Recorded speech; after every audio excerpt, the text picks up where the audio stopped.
Assalamualaikum warahmatullahi wabarakatuh. Di video ini, saya akan menjelaskan tentang tokoh Ibnu Khaldun untuk memenuhi tugas mata kuliah sejarah pemikiran ekonomi Islam. Sebelum itu, saya akan memperkenalkan diri terlebih dahulu.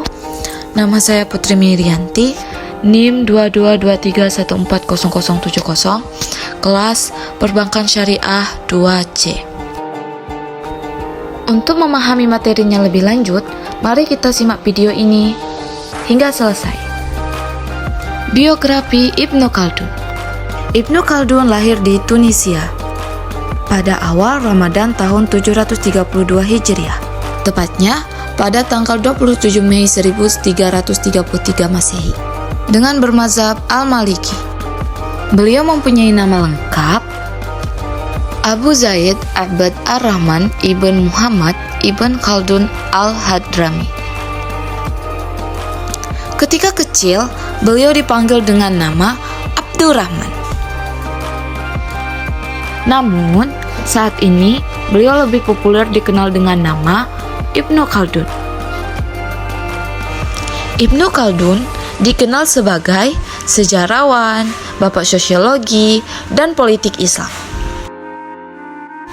Selain itu, Ibnu Khaldun juga dikenal sebagai bapak ekonomi Islam karena beliau telah memberikan sumbangan yang besar terkait pemikiran ekonomi dalam konteks agama Islam secara logis dan empiris, jauh sebelum pemikiran Adam Smith dan Ricardo muncul.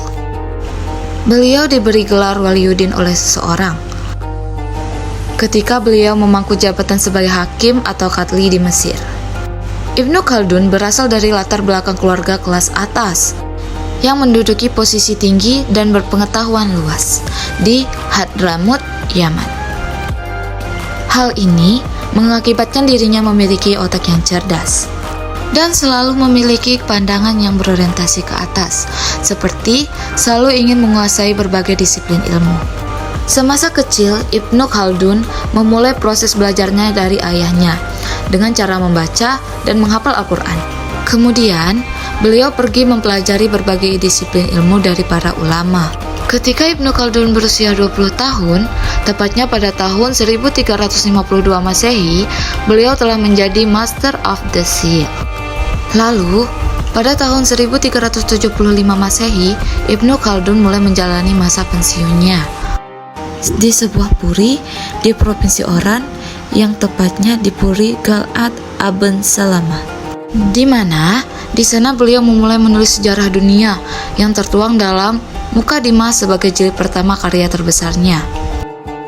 Di dalam karya monumentalnya, Mukadimah ini banyak ditemukan pemikiran beliau dalam konteks ekonomi Islam, di mana di dalamnya banyak memberikan gambaran konsep kekayaan nasional, keseimbangan ekonomi makro, teori upah, perdagangan internasional, uang, pajak, dan mekanisme pasar, serta lainnya yang sangat berguna bagi pengkajian dan perkembangan ekonomi Islam. Ibnu Khaldun wafat pada tahun 807 Hijriah di Kairo, Mesir, dan dimakamkan di pemakaman Sufi. Mungkin itu saja penjelasan saya tentang tokoh Ibnu Khaldun. Apabila ada kesalahan kata, saya mohon maaf. Saya akhiri. Wassalamualaikum warahmatullahi wabarakatuh.